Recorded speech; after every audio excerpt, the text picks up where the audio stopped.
দর্শক, বগুড়ায় কোল্ড স্টোরেজে ভাড়া কমলেও আলুর দাম না বাড়ায় লাভ নিয়ে দুশ্চিন্তায় কৃষক। আর এ নিয়ে আরো জানাতে যুক্ত হচ্ছেন সহকর্মী আব্দুল সালাম বাবু। বাবু, আলুর দাম নিয়ে তারা কি বলছেন জানাবেন আমাদের।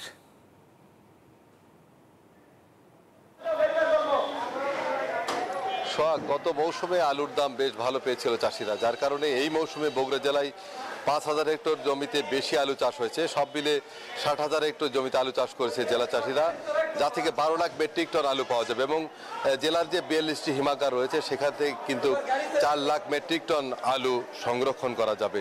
তো চাষিরা যেটি বলছে যে একদিকে আলুর ফলন কম হয়েছে, আবার উৎপাদন খরচ বেশি হয়েছে। এর মধ্যে কোল্ড স্টোরেজের ভাড়া বাড়ানো হয়েছিল, সেখানে কিছু টাকা কমিয়ে দেওয়া হলেও তারা তেমন লাভবান হতে পারবে না যদি কোল্ড স্টোরেজে রাখা আলুর দাম না বাড়ে। এবং গত মৌসুমের মতন যদি দাম না বাড়ে তাহলে কিন্তু চাষিরা লাভবান হতে পারবে না। সেক্ষেত্রে তারা এখনই শঙ্কা প্রকাশ করছে যে আলুর রেখে বা আলু বাজারে বিক্রি করে তারা কতটা সন্তুষ্ট হবে। আবার অনেক ব্যবসায়ী বা আলু চাষিরা যেটি বলছে যে কোল্ড স্টোরে ভাড়া কমালেও যে পরিমাণ ভাড়া বাড়ানো হয়েছে, বরঞ্চ এই ভাড়ার পরিমাণটা ব্যবসায়ীরা বাড়িয়ে দিয়ে এই ব্যবসাকে যেটা আলুর বাজারে প্রভাব পড়তে পারে, যেটা আগামী দিনে চাষিরা লাভবান না হলেও যারা মধ্যস্বত্বভোগী ব্যবসায়ী তারা হয়তোবা লাভবান হতে পারবে, এইরকম কথা তারা বলেছেন আমরা জানতে পেরেছি। এবং আরেকটা বিষয় আপনাকে জানিয়ে রাখি যে বগুড়া জেলা বৃহত্তর কোল্ড স্টোরেজ অ্যাসোসিয়েশনের সভাপতি অধ্যাপিকা ডক্টর হোসনারা বেগম বলেছেন যে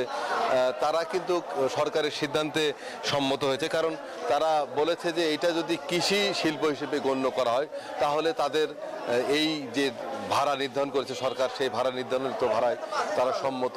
সেক্ষেত্রে তাদের গ্যাস, বিদ্যুতের এবং অন্যান্য খরচ কমে যাবে বলে তারা মনে করছেন।